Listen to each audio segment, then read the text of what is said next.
So a couple of days ago, I was mentioning to somebody around here that I didn't have a lot of memories of school before like fourth grade. So fourth grade is when we actually moved to Montana. And I have memories from then on, but I have very few memories of what school was like before third grade, except for one thing. And that was because, we're counting down again. All right. Except for one thing, or actually a couple of things. I realized what I realized I actually remembered, of course, were not the schoolwork, and I honestly confess I don't remember too many of my teachers, but what I definitely remember are the field trips. Because I think that's just one of those things that sticks in your brain when you are a kid, is field trips. And I do remember this one particular field trip we took to the aquarium, which there may be a picture up there at some point of. There you go. If you recognize this aquarium, you're my kind of people, because yes, this is the aquarium from Star Trek IV: A Voyage Home, where the whales lived, but it's also a real aquarium, and it's the Monterey Bay Aquarium in California, which wasn't far from where we lived at the time. And I remember our trip there because I remember later seeing that in the movie and being like, that was the first time I had seen something in a movie that I'd actually seen in real life. It was like, this is crazy. And so I remember going there, but the thing I actually remember more about going there was less actually even the going there and more getting there, because it was a very long bus ride. And at this point, one of the things that our teacher always did whenever we had to go on these large bus rides was deploy the buddy system, right? So they'd pair all of us up, and you were basically supposed to stay with, whenever we were moving around or on the bus, you had to stay with that other person and make sure that that other person was there. So when they would gather us all together, like, okay, does everybody have their buddy? And I guess this is a way of like not losing children, which is probably a good goal. Or making sure if you lose children, you lose two. Which is a little flaw in the plan. But the thing is, we weren't allowed to choose our buddy.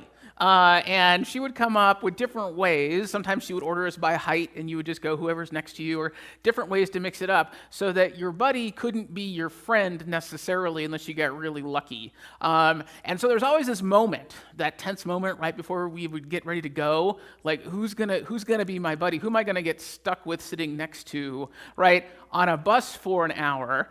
And at the time, you always got those one or two kids that you would not be excited to sit next to for an hour. Looking back on it now, I realized there was a good chance I was one of the kids the other kids weren't excited. Like, that never occurred to me. It never occurred to me somebody wouldn't be excited to sit next to me. And so you have it. So we get it. We get on the bus, we got our buddy, and we're going down, and we get there, and then we're going around doing stuff, and then it's time for lunch, and they're like, okay, everybody find your buddy, and we all buddy up, and then we go eat lunch, and then it's getting ready time to go, and they're like, all right, everybody get together, and everybody got their buddy, like, yes, like, all right, get in the line, we get in the line, and the teacher's going down the line, and there's somebody standing there by himself, and I remember this because there were about two people in front of me, and they're like, well, where's your buddy? And I remember the little guy looking at him going, I don't know. And I'm thinking, God, this system doesn't work at all. Does it? Well, we did eventually, obviously, find that little one, and he was in the bathroom or some such, and eventually we all, got back on the bus and sat next to that person, and, going back was always easier with the buddy than going there, because at least going back, you'd talk about all the cool things you saw. Right? So you go back and you get to talk about all the cool things you saw. And sometimes, you would basically make a friend. Maybe meet somebody in your class you didn't know very well before, and it was the sense of this thing, we went on this grand adventure together. And whether I liked you or not, or wanted you to be my buddy or not, you were. And we had to do it together whether we liked it or not. So we might as well make the best of it. And I did. I met some nice people that way. And I do remember coming back, comparing notes about and arguing about what was the best animal we saw. The answer was the sea turtle. My buddy did not agree with me. He was more into the sharks. I'm not quite sure. Anyway, now fast forward a few years later, many years later. We're in Montana. We're back there. I have a little one of my own, about that same age, and we are doing somehow. I got looped into being the Cub Scout leader for my son's Cub Scout den. Now, to be honest, I didn't volunteer. I was volunteered by my darling bride to do this. And one of the things we did early on is we needed to do like some kind of helpful activity, and it was fall. So we went to the zoo to rake leaves. So giving a bunch of first graders rakes and a bag worked out about as well as you think it worked. Which is to say, not very well. So we had all kinds of sword fights happening, and we had all kinds of crazy happening. Not a lot of leaves were being raked. And I remember pulling all the boys together, and I realized, you know what we need? We need a buddy system. So I paired them up, and I gave them 2 rakes and 1 bag, and they had to share the bag. Right? And I had to say, now you need to make sure that you and your buddy can rake up as much as possible. And what do you know, it actually kind of worked. It wasn't perfect by any means, but at least there were leaves getting in the bag, which was a marked improvement. There's something about doing things together, right? There's something about doing something with someone else that oftentimes helps us to do something that maybe otherwise isn't going to work out so well, right? When I put those 2 boys together, suddenly they knew how to use a rake, right? And I don't know if there was like a little competition happening there or whatever was going on, but we made them do it together. The quality improved dramatically. And I think we see this throughout our lives if we're paying attention. I was thinking about this. I got lots of stories today, by the way, just FYI. I was thinking about this actually a couple years after this. My friend Jared came out from Ohio, where the land is really flat and boring, to the promised land of Montana, where it is not. And he's like, I want to see some stuff. And I'm like, great. So we went down to Yellowstone Park and Grand Tetons National Park and utterly blew his mind because, you know, I know I pick on Ohio a lot, but they think they have mountains or they think they know what mountains are, and they're just so wrong, right? They just don't understand. So you have to bring them here and go, this is a mountain. And so we were walking around, and he's like, you know what we should do is, like, we should go on a hike. And I'm like, yeah, except these are real mountains, and hikes go up. Are you sure you want to do that? He's like, yes, we do. So we're down in the Tetons, and he's like, and we find this place where you basically get on a boat, and then the boat takes you across the lake, and then there's a trailhead there that takes you kind of up, not terribly far, but up quite a bit, up quite a ways for a few miles. And then you can turn around and come back. And your choice, when you get to the other side of the water, is to basically sit there and wait for the boat to come back for a couple hours, or go on the hike. That's it. I didn't quite realize this, but I think Jared did, and I think he figured if he got me there, I would have to go on the hike with him, because I was not terribly excited about doing this. This is not a time in my life where this was something I thought was fun or interesting. But he's like, let's just go kind of up there. There's a hike that's up here, and it goes to a place called Inspiration Point. Ooh, maybe we'll be inspired, or maybe we'll have heart attacks on the way up. So we get going, and we set off, and we kind of get up the trail a little ways, and we get up the trail a little ways, and we get up the trail a little ways, and we do the switch, and you start doing the switchbacks, and the switchbacks go back and forth, and it's like nothing exciting like hiking switchbacks. And we get at what I'm hoping is at least halfway there, you know, and we get to that point, and I was just like, man, I just don't know if I want to do this. And I have to say, all on my own, if it had just been me, I would have gone home. I would have turned around and gone back, and like, I bet I could skip rocks for at least an hour into that lake. Like, I could entertain myself. I'm really good at that. But the idea of keep going, because it just seemed to be getting steeper and higher, and it just wasn't something I want to do. But I'm sitting there, and Jared's like, don't worry about it, man. Let's just take a break. So we sat for a minute. We took a break. We drank our water. He gave me a granola bar, and we're like, all right, you want to keep going? I'm like, all right, we can keep going. And we waited about another, little ways, and then he's like, looked at me, he's like, how about another break? I'm like, that sounds great. And so we took a little break. And it took longer than he would have probably liked, and it took, we didn't go as fast as he could have done it probably by himself, but this is the picture of us on top of Inspiration Point, where we finally made it and had about all of 5 minutes to enjoy the view before we had to race back down as to not miss the boat. and be left there overnight, which didn't sound fun at all, because my buddy was with me and no one was going to tell us we were missing. This is the power of doing things together.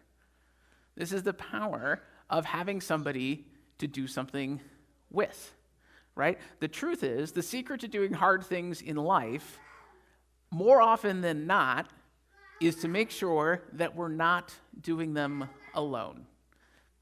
And when we do something with somebody else, and when we make ourselves available to do something with somebody else, things become possible that otherwise wouldn't be possible.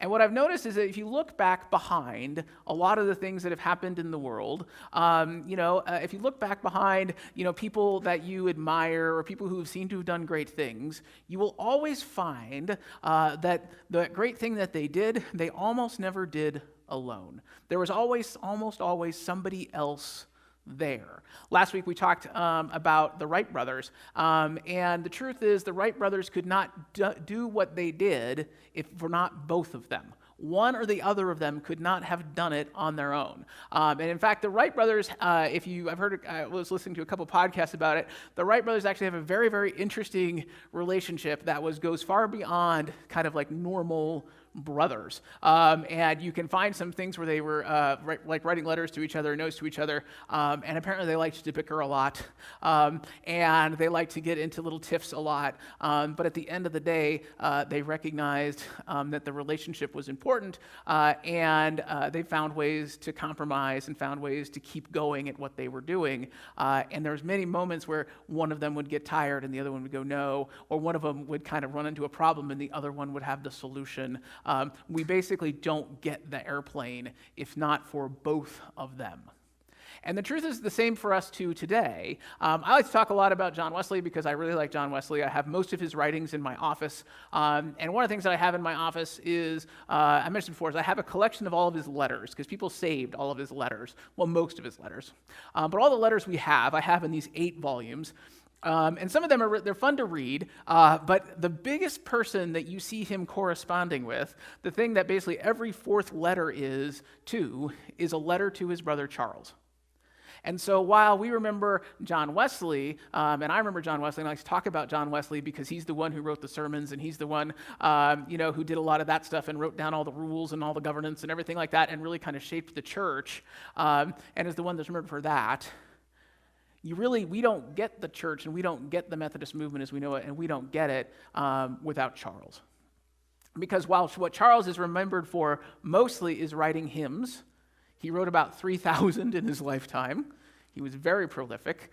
We still have about 50 of them in our hymnal, and he's remembered for that. But the other thing that he did that is probably even more important were the number of the times that he and Wesley, he and John, would basically not necessarily, they would also kind of get in these little arguments, right? And they would they'd have these little back and forth conversations between them about this point or that point. And really, Charles was the one, and really the only one, who could stand up to John. And in many ways, that was Charles's job. Charles would be the one that would say, hold on, John, I think you're a little off base here, in a way that many other people weren't willing to do, because John was clearly the leader and the one in charge, and most people didn't want to take him on. But in that way that, nobody fights like brothers, Charles could do things that other people couldn't get away with. And the truth is, if Charles had decided, I don't want to go into ministry, I think I'd rather be a blacksmith or something else. If Charles hadn't joined in the mission, if Charles hadn't joined to be part of the Methodist movement, it is very likely that the Methodist movement doesn't survive and doesn't grow into what it is today. And so while we may give all the credit to John, the truth is that without John's buddy, without that other person there to support him, we don't get to have what we have today. Now, we talked about last week that the Proverbs really kind of were compiled at the time of the Babylonian exile. And we actually find a lot of things are actually done during this time. The book of Psalms comes together, the book of Proverbs comes together. A lot of things that were kind of loose kind of get codified in a way. And it's understandable why that would be, right? Because up until this point, up until until the Israelites are carried off into captivity again, which of course has happened to them before, they have a temple and they have a system and they have a way of doing things, right? And it's all pretty standard, and everybody knows what to do, and they know where to go to get support. And they know if this happens, I go here, and if this happens, I go here, and if this happens, I go to the temple, and I sacrifice 2 turtle doves, and suddenly God's happy with me again. I'm serious, that's how it worked. And so they had all of that, and then suddenly find themselves not having it. And yet still needing a way to be them, still needing a way to be God's people, still needing a way to support each other, still needing a way to practice their faith, and they still needed all of that stuff. And the way that they were doing it wasn't there for them anymore, and then suddenly they had to find another way to do it. So it's no wonder we find passages like this one today, and this idea and this metaphor of iron sharpening iron. And really what that's trying to tell us is that when you are in the business of trying to do something, it's really helpful to find somebody who will help you, who's also trying to do that same thing. That if you really are serious about making change, if you're really serious about doing something, if you're really serious about making a change in your life or a change in your community, it's almost impossible to truly do that on your own. We need support. We need encouragement. We need people to stand with us. Now, when before I was here, I had another job, and one of my other jobs was to help start new churches. And I had several projects going at once. And one of the things that I would do is every month, I would call all those people together, and we were using Zoom before it was cool. So we'd pull them together on a Zoom, and we'd have conversations. And one of the things we would talk about is like, what's going on, what's going well, what's going right, what do you need, what's happening, how can I support you, how can we support each other? And after doing this for 2 years, actually I did it for 4 years, but after doing it for a couple of years, there was one thing that became clear to me. And we'd have new people come on because they were doing new projects or new things, so we'd have new people come on and be part of the group for a while. And it became very clear to me early on. I could almost tell 3 or 4 meetings somebody being in, like 3 or 4 meetings somebody participating in this process, I could almost tell you if their project was going to work or if it's not going to work. And one of the telltale signs of a project that wasn't going to work was when we had these conversations and the leaders didn't participate. When you ask them, hey, what's going on? What are you struggling with? And they say, nothing, everything's fine. I'm like, that's a lie. Nothing's ever all fine. Or when you say, hey, how can we support you? What help do you need? It's like, I don't need anything. I got it all figured out. Or the other thing is that when other people would ask questions or say, I'm struggling, with this, they either, didn't engage there either, or they say, well, we do it this way, so obviously you should do it the way that we do it. And 201, the people who approach that time and that space that way, their projects, frankly, didn't work out. Because unexpected things happen in life. The truth is, none of us have it all figured out. None of us know what to do or what the right thing to do is in every situation that we are ever going to run across. None of us are, frankly, that smart.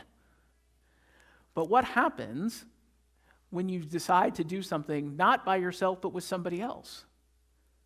Suddenly you've doubled your capacity, right? You've doubled your smartness.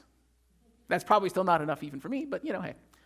And in fact, we will see there's a whole industries, and entire industries have grown up, entire ways of being have grown up around this, right? I mean, if every time, so we're members at the Y, and you go in there, and they will tell you over and over again, it's like, if you actually want to be successful in your workout, you should probably, at least for a little while, work with a personal trainer. Someone to encourage you, someone to hold you accountable. Yes, somebody to show you how to work the equipment, but frankly, there are YouTube videos for that. But to have somebody there with you and encouraging you and helping you understand what's going well and what's not and letting their wisdom to your wisdom, They will tell you over and over again that that's the way to be successful. There's a reason that AA requires you to have a sponsor, requires you to have somebody who's going on this journey to recovery with you. And the chance of AA working without a sponsor, without somebody successfully getting through that program, without having a sponsor that can be there to encourage them, is almost nothing. And there have been studies that have shown that. There's a whole world right now, this whole world of coaching. You can do coaching. And we may, I think it was life coaching was kind of a jokey thing a while ago. But the truth is, coaching matters. It's another thing we used to give. All of my new church planners got coaches. And I could tell you, the ones that engaged with their coaches, the ones that worked with them, not as experts. Coaches aren't there to be experts necessarily, to tell you what to do, but to basically help you with your struggle, to help you think through what you're thinking through, to ask you the right questions at the right time. That is actually the secret of a great coach. If you want a really great coach, whether in business or life or whatever, find somebody who asks really great questions. Because that's what you want. When I've had coaching a number of times in my life, and the ones that have really meant something to me and done something important and helped me get through stuff are not the ones that told me the answers. It was the ones that asked really great questions. I'm sure we all have those mentors in our lives, the people who took us under our wings and showed us how to do something, inspired us to do something, whether at work or maybe here at church, maybe in something else you're involved in. It's amazing what happens when we start to do things together. Things that we think might not be possible become possible. Because when we've got a buddy, when we've got somebody encouraging us, oftentimes what we discover is we discovered strength we didn't know we had. As I was putting this together, I was actually sort of amused because just yesterday, my friend Nate, he and I were co-pastors together in our first appointment. And while we were there, while we were doing that, in that first appointment, a couple of things happened in his life. He got into long-distance running, which I really didn't understand. But he took that on as a hobby and really enjoyed it, and his goal was to run a marathon someday, and I thought that's a good goal. He also became a vegetarian, which I also really don't understand. But that's all right, teach their own. And so this is something that he's pursued throughout his life. And he posted this the other day onto Facebook, and if you can't read it, you probably can't, it's pretty small. Yesterday, after having participated, or 2 days ago, after having participated in over 30 marathons, he found his way to one of his actual goals, which was to qualify for the Boston Marathon, which is apparently hard to do. I didn't know that, but apparently it is. Alan knew that, but I didn't know that. But you have to basically do a certain time at a certain kind of race and all that sort of stuff in order to qualify to even be allowed to participate. They won't let you just show up and run that race, which is probably a good thing. But this is one of his goals for a long time, and in order to get there, he had to basically beat his best time by something ridiculous, like 17 minutes or something. And so yesterday, he did it. And the thing that I thought was really interesting is that when he was announcing this on Facebook and he was celebrating it, he included this line: "I can't express my gratitude enough and my care for my care, encouragers, supporters, and training partners." One of the things, if you talk to my friend Nate about his running, he won't talk very long about what he's doing. He will talk about the partners that he has. He'll talk about his running buddies. He'll talk about his encouragers. He'll talk about his coaches. He'll talk about his mentors. And even though he's the one who actually ran the race, right? He's the one who actually ran the 26 point whatever miles, which is ridiculous. Anybody would do that, I don't know. He's the one who did it, but he recognized even though he did it and he was the one, it was his legs that he used, he still didn't do it on his own. And he had many buddies along the way that helped him get there. This proverb reminds us that iron sharpens iron, and it's not talking about blacksmithing. It's talking about the reality of, if we want to grow in our lives, if we want to become more than we are, if we want to take on hard things, the best way to do that is to do it with somebody else. To find a partner, to find a buddy who can do it with you, or maybe has already gone before you, or will simply be your encourager and your supporter, cheering for you on the side of the road as you drive by. Well, drive by. I would drive. Run by. Whatever it is. And the truth is, we all need this in life. The Israelites discovered that they needed each other in a new and different and more profound way when everything they knew was taken away from them.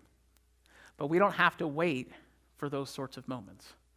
The truth is, even when life is normal and things are going okay, though I'm not sure, I don't know what normal is anymore.